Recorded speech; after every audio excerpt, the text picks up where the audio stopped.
This video is only for the education and knowledge purpose. Everything you will listen in this video is taken from the internet or any book or any documentary which is available for public.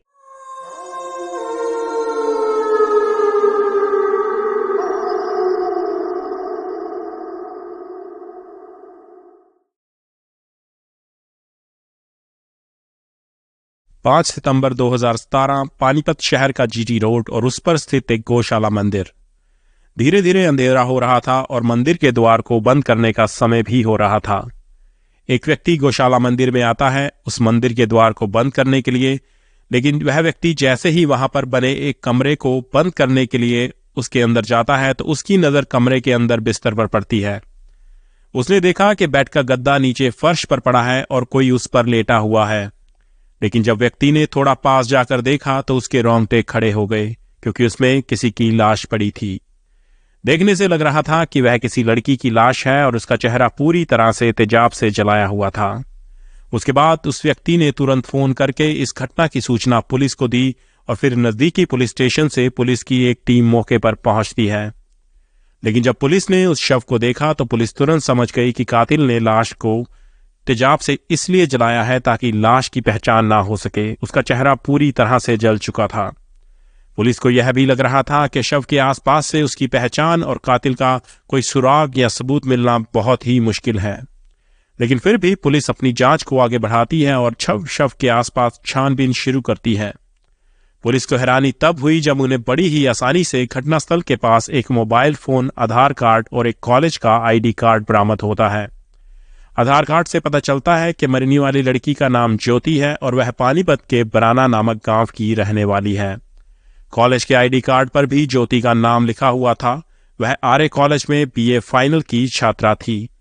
इन पहचान पत्रों से तो यही लग रहा था कि शव इसी लड़की का है और फोन भी ज्योति का ही लग रहा था। फिर उसी फोन से ज्योति के घर का फोन नंबर भी मिल जाता है। उसके बाद पुलिस ज्योति के घर फोन करती है और इधर ज्योति के घर वाले भी बहुत ही परेशान थे क्योंकि ज्योति सुबह 9 बजे कॉलेज गई थी और अब शाम हो चुकी थी, वो अपने घर नहीं लौटी थी। खैर, जब पुलिस ने ज्योति के घर फोन किया कि गौशाला मंदिर में एक लड़की का शव मिला है और उसके पास एक ज्योति नाम की लड़की का आईडी कार्ड और मोबाइल भी मिला है। ज्योति के घर वाले बहुत ही परेशान थे। यह खबर सुनते ही वह तुरंत पुलिस की बताई हुई जगह पर पहुंचे। जब रामपाल ने गौशाला मंदिर पहुंचकर कमरे में पड़े शव को देखा तो वह फूट फूट कर रोने लगे क्योंकि वह शव उनकी बेटी ज्योति का ही था। शव की पहचान ना हो सके इसके लिए हत्यारों ने तेजाब डालकर बड़ी ही बेरहमी से ज्योति के चेहरे को बुरी तरह से झुलस दिया था। लड़की का चेहरा तो पहचान करने के लायक नहीं था, लेकिन कपड़ों से और घटनास्थल से बरामद हुई चीजों से घर वालों ने पहचान लिया कि यह उनकी बेटी ज्योति है। शव के शिनाख्त हो जाने के बाद पुलिस द्वारा उसे हॉस्पिटल में भिजवाया जाता है। उसके बाद पानीपत के चांदनी बाग पुलिस स्टेशन में ज्योति की हत्या का केस दर्ज किया जाता है। उसके बाद पुलिस ने उस शव के फोटोज भी लिए क्योंकि वह भी बाद में इन्वेस्टिगेशन में काम आ सकते थे। अगले दिन यानी कि 6 सितंबर को शव का पोस्टमार्टम करके उसे हॉस्पिटल भिजवा दिया जाता है। उसके बाद रामपाल की ओर से हत्या का मुकदमा दर्ज करके इस केस की जांच शुरू कर दी जाती है। पोस्टमार्टम के बाद ज्योति का शव परिजनों को सौंप दिया जाता है। ज्योति के घर वाले अपनी बेटी का अंतिम संस्कार कर देते हैं और फिर जब इस हत्याकांड की सूचना राष्ट्रीय महिला आयोग की सदस्य रेखा शर्मा को मिली तो उन्होंने भी घटनास्थल का दौरा किया। वह पुलिस अधिकारियों से भी मिली और ज्योति के घर वालों से भी। उन्होंने ज्योति के घर वालों को बताया कि पुलिस ने हत्यारे को 48 घंटे के अंदर गिरफ्तार करने का आश्वासन दिया है क्योंकि इस घटना में तेजाब का उपयोग किया गया था। हालांकि कोर्ट ने तेजाब की बिक्री पर रोक लगा रखी थी और यह भी जांच का विषय था कि रोक लगाने के बावजूद हत्यारे को तेजाब कहां से मिला। अगले दिन पुलिस ने मृतका ज्योति के मोबाइल नंबर की कॉल डिटेल्स निकलवाई तो पता चला कि उसके नंबर पर अंतिम फोन अटाला गांव के रहने वाले राजेंद्र के बेटे कृष्ण ने किया था। लेकिन इस कॉल डिटेल को देखकर पुलिस भी हैरान थी क्योंकि उन दोनों के बीच करीबन 14 से 15,000 सेकंड तक बात की गई थी। इसके बाद पुलिस तुरंत ज्योति के घर पहुंचती है। ज्योति के पिता रामपाल से कृष्णा के बारे में पूछती है। रामपाल ने बताया कि कृष्णा ज्योति के कॉलेज में आता जाता रहता है और उन्होंने बताया कि ज्योति और कृष्णा एक दूसरे को जानते थे, उनमें अच्छी दोस्ती थी। लेकिन पुलिस को यह जानकर बड़ी हैरानी हुई कि जब कृष्णा ज्योति का अच्छा दोस्त था और उसके घर भी आता जाता था, लेकिन अजीब बात यह थी कि ज्योति की हत्या की बात सुनकर भी कृष्णा उसके घर नहीं आया था। पुलिस को लग रहा था कि कहीं ऐसा तो नहीं कि उसी ने ज्योति की हत्या की हो और बाद में फरार हो गया हो। जब पुलिस को कृष्णा पर शक हुआ तो पुलिस उसके बारे में पता करने उसके घर पहुंची। उसके घर वालों से पता चला कि वह तो 5 सितंबर से ही घर से करीब 1 लाख रुपया लेकर फरार है। उसके बाद पुलिस का शक तकरीबन यकीन में बदल गया कि ज्योति की हत्या में कृष्ण का हाथ जरूर है। घर वालों से पुलिस को पता चला कि कृष्ण के घर वाले भैंस के खरीदने और बेचने का व्यापार करते थे। वे पैसे भी उसी व्यापार के थे जिन्हें कृष्णा लेकर फरार हो गया था। इस बीच पुलिस को पता चला कि जिस दिन कृष्णा के साथ जो लड़की की फोटो थी वह सिमरन दुबे थी और पुलिस ने उन दोनों की फोटो अखबार में छपवाकर उनके बारे में बताने वाले को इनाम की घोषणा कर दी। पुलिस कृष्ण और सिमरन दुबे की तलाश में जी जान से जुटी थी, लेकिन तभी सिमरन के पिता अतुल दुबे पुलिस स्टेशन पहुंचते हैं। उन्होंने कृष्ण के खिलाफ सिमरन के अपहरण की रिपोर्ट दर्ज करवाई। उनका कहना था कि उनकी बेटी के चरित्र पर जो लांछन लगाया गया है वह सरासर गलत है, क्योंकि सिमरन ऐसी घिनौनी हरकत कभी नहीं कर सकती। बल्कि उनका तो कहना था कि उस दिन कमरे में जो शव मिला वह ज्योति का नहीं बल्कि सिमरन का था, लेकिन वहां उनकी बात मानने को कोई भी तैयार नहीं था। सिमरन के पिता का कहना था कि मृतक के कानों में बाली और हाथ में बंधा हुआ धागा ज्योति का नहीं बल्कि उनकी बेटी सिमरन का था, लेकिन फिर भी उनकी बात पर विश्वास नहीं किया गया। उसके बाद पुलिस कृष्णा और सिमरन की लोकेशन का पता करने में जुट जाती है, लेकिन उन दोनों के फोन बंद होने के कारण उनकी लोकेशन का कुछ पता नहीं चल पाता। लेकिन जैसे ही फोन ऑन होता है तो उनकी फॉलो लोकेशन मिल जाती है। उनकी लोकेशन शिमला में पाई गई। लोकेशन का पता चलते ही CIA प्रवीण कुमार अपनी टीम के साथ तुरंत शिमला रवाना हो गए। शिमला पहुंचकर उन्होंने स्थानीय पुलिस की मदद से होटलों की तलाशी शुरू कर दी और आखिरकार सैकड़ों होटलों की तलाशी लेने के बावजूद पुलिस एक होटल में पहुंचती है। उसी होटल में वो दोनों ठहरे हुए थे। जब पुलिस होटल के रजिस्टर को चेक करती है तो उसमें कृष्ण और सिमरन के नाम से कोई व्यक्ति की एंट्री नहीं होती, लेकिन फिर अचानक पुलिस की नजर श्याम और राधा नाम के 2 ग्राहकों पर पड़ती है जिनका एड्रेस पानीपत का ही था और यहीं पर उन दोनों से गलती हो जाती है। उन्होंने होटल के रिसेप्शन पर नाम तो श्याम और राधा लिखवाए थे, लेकिन अपना एड्रेस नहीं बदला था। इसी से पुलिस को उन पर शक हो गया और जब पुलिस उस कमरे पर पहुंची तो पुलिस को देखकर दोनों सन्न रह गए। कमरे में कृष्ण नीचे फर्श पर बैठा था, लेकिन बेड पर सिमरन नहीं बल्कि ज्योति लेटी हुई थी। जी हाँ, वही ज्योति जिसे सब लोग मृत समझ रहे थे वो जिंदा थी। इसका मतलब यह था कि मंदिर के शव में जो शव मिला था वह ज्योति का नहीं बल्कि सिमरन दुबे का ही था। उसके बाद पुलिस उन दोनों को अरेस्ट करके पानीपत ले आती है और उसे जब SP राहुल शर्मा के सामने पेश किया गया तो वह भी जानकर हैरान हो गए। इसके बाद SP राहुल शर्मा ने ज्योति के पिता रामपाल को बुलाकर ज्योति को उनके सामने खड़ा किया। बेटी को जिंदा देखकर वह अपना सिर पकड़कर बैठ गए। उसके बाद पुलिस द्वारा उन दोनों से पूछताछ की गई। कृष्ण और ज्योति ने अपना जुर्म स्वीकार कर लिया। उसके बाद पुलिस ने उन्हें अदालत में पेश करके विस्तार से पूछताछ करने और सबूत जुटाने के लिए 4 दिनों के पुलिस रिमांड पर ले लिया। कड़ाई से पूछताछ करने पर उन दोनों ने सिमरन की हत्या की जो कहानी सुनाई उसे सुनकर पुलिस वाले भी हैरान रह गए। आखिर उन्होंने सिमरन दुबे की इतनी बेरहमी से हत्या क्यों की थी?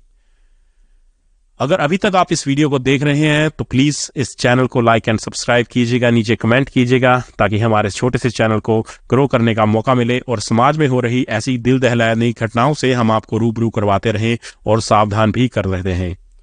अब आगे बात करते हैं इस घटना के बारे में। दरअसल 20 वर्षीय सिमरन दुबे हरियाणा के जिला पानीपत के थाना नगर के मोहल्ला आजाद नगर में रहने वाले आलोक दुबे की बेटी थी। वह 4 भाई बहनों में सबसे बड़ी थी। वह ST कॉलेज में BS सेकेंड ईयर की छात्रा थी। बटाला की रहने वाली ज्योति RA डिग्री कॉलेज में पढ़ती थी। साथ ही वह दोनों NNS की भी सदस्य थी और वहीं पर उन दोनों की दोस्ती भी हो गई थी। फिर जब 7 जनवरी को ST कॉलेज का NSS camp RA degree college में लगा तो वह उस कैंप का अध्यक्ष ST कॉलेज में पढ़ने वाला कृष्णा था जो BA फाइनल ईयर की पढ़ाई कर रहा था। वह गांव अटावला का रहने वाला था। उसके पिता राजेंद्र जायसवाल भैंस खरीदने और बेचने का काम करते थे। कृष्णा 2 बहनों का इकलौता भाई था और उसकी बहनें उससे छोटी थी।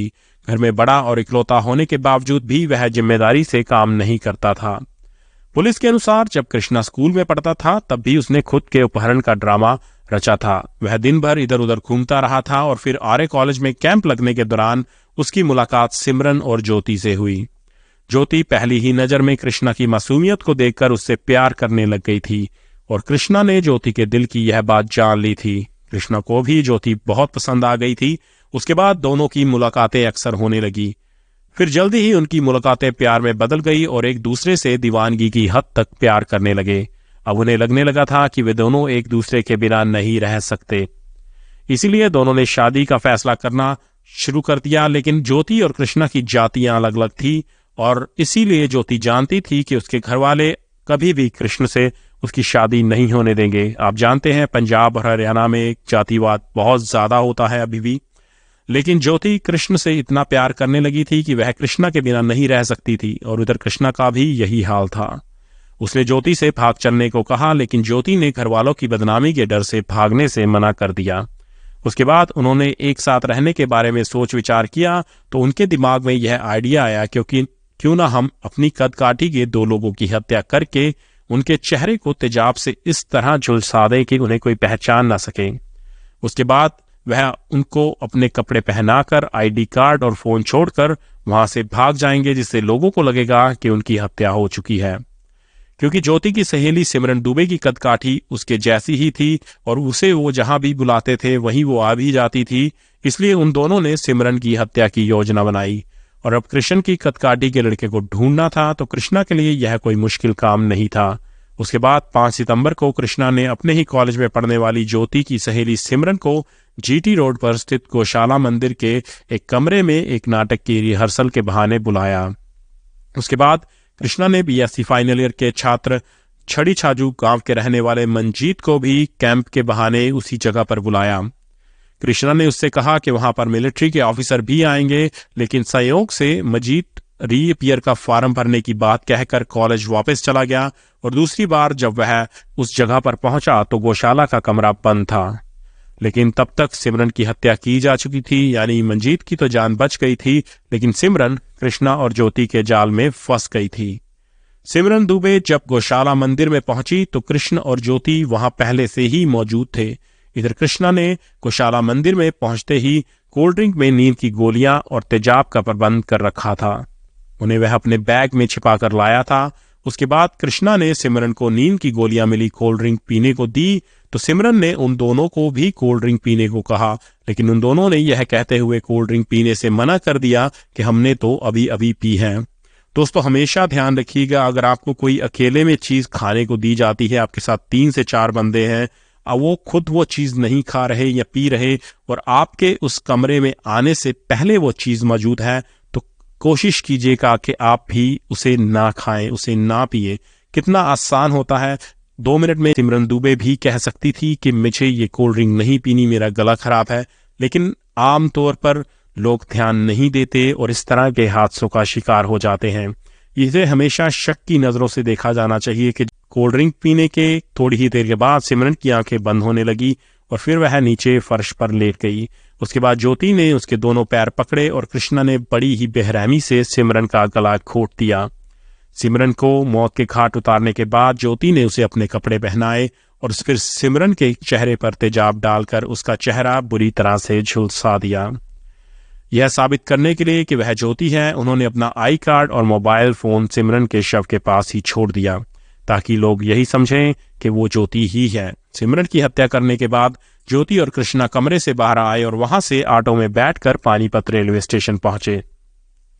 लेकिन उस समय वहां पर कोई ट्रेन नहीं थी, इसलिए दोनों बस स्टैंड पर चले गए और वहां से चंडीगढ़ की बस पकड़कर अगले दिन जीरकपुर पहुंच गए। फिर अगले दिन अखबार में ज्योति की हत्या की खबर छपी तो वह दोनों निश्चिंत हो गए कि अब हत्या करने का शक सिमरन पर किया जाएगा। उसके बाद उन्होंने जीरकपुर पहुंचकर वहां से शिमला पहुंचे और शिमला बस अड्डे के नजदीक रॉयल होटल में एक कमरा ले लिया। लेकिन उन्हें इस बात का अंदाजा बिल्कुल नहीं था कि पुलिस भी उनके पीछे पड़ी है। उधर पुलिस ने उनकी तलाश में 2 घंटे के भीतर ही शिमला के सैकड़ों होटल छान मारे। उसके बाद पुलिस रॉयल होटल में पहुंची तो क्योंकि पुलिस को कमरा नंबर मालूम नहीं था, फिर भी आधे घंटे की मशक्कत के बाद पुलिस ने एक कमरे के अंदर से कृष्णा और ज्योति को अरेस्ट कर लिया। ज्योति के जिंदा बरामद होने के बाद सिमरन के घर वाले अपनी बेटी की हत्या के शौक में डूब गए। हालांकि सिमरन के पिता आलोक दुबे घटना वाले दिन से ही कह रहे थे कि मरने वाली ज्योति नहीं है बल्कि उनकी बेटी सिमरन है, लेकिन उस समय कोई भी उनकी बात मानने को तैयार नहीं था। ज्योति के जिंदा बरामद होने के बाद पुलिस आलोक दुबे और उनकी पत्नी उषा दुबे को हरियाणा के मधुबन फोरेंसिक लैब में डीएनए टेस्ट के लिए भेजती है, जहां उनके डीएनए टेस्ट के सैंपल लिए जाते हैं। लेकिन इधर सिमरन के शव का ज्योति के घर वालों ने अंतिम संस्कार कर दिया था। जैसा कि मैंने आपको कई क्राइम स्टोरीज में बताया कि शव का पोस्टमार्टम करते समय डॉक्टर शव के कुछ सैंपल रख लेते हैं ताकि जरूरत पड़ने पर दोबारा से केस की जांच की अगर कोई जरूरत पड़ती है तो उस केस में भी शव के कुछ सैंपल प्रिजर्व किए गए थे।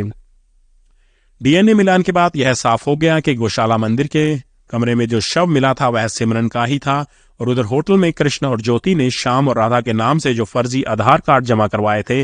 पुलिस ने कृष्णा से उसके बारे में भी पूछताछ की तो उसने बताया कि वह आधार कार्ड उसने अपने दोस्त देव कपूर से जयपुर से बनाए थे। उसके बाद पुलिस ने देव कपूर को भी अरेस्ट कर लिया और उसके बाद पुलिस ने कृष्ण और ज्योति को कोर्ट में पेश किया, जहां से उन्हें जेल भेज दिया गया। फिर साल 2020 में ट्रायल के दौरान कृष्णा की जेल के अंदर ही कृष्णा की टीबी की बीमारी से मौत हो गई। इसी दौरान 26 लोगों की गवाही हुई और उसके बाद कोर्ट ने 28 मार्च 2023 को ज्योति को दोषी मानते हुए 10,000 जुर्माने और उम्र कैद की सजा सुनाई। कोर्ट के फैसले के बाद सिमरन की मां उषा दुबे ने कहा कि आज मेरी बेटी को इंसाफ मिला है। मेरी बेटी तो बेकसूर थी और उसे तो अपने साथ हो रहे इस षड्यंत्र के बारे में कुछ भी पता नहीं था। उषा दुबे ने कहा कि मेरी बेटी की हत्या करने वाली ज्योति को आज आजीवन कारावास की सजा मिली है, उससे मैं बहुत खुश हूं क्योंकि उसने मेरी मासूम बेटी की हत्या की है। दोस्तों, इस घटना को सुनाने का उद्देश्य किसी का दिल दुखाना नहीं, किसी को परेशान करना नहीं, बल्कि आपको जागरूक करना है, आपको सचेत करना है कि दोस्तों इस पूरी घटना के बारे में आपकी क्या राय है, कमेंट बॉक्स में जरूर बताइएगा। अगर हमारी मेहनत पसंद आई हो तो इस वीडियो को लाइक करते हुए शेयर भी करें। अगर आपने अब तक चैनल को सब्सक्राइब नहीं किया है तो हमारे चैनल को सब्सक्राइब कीजिए। धन्यवाद।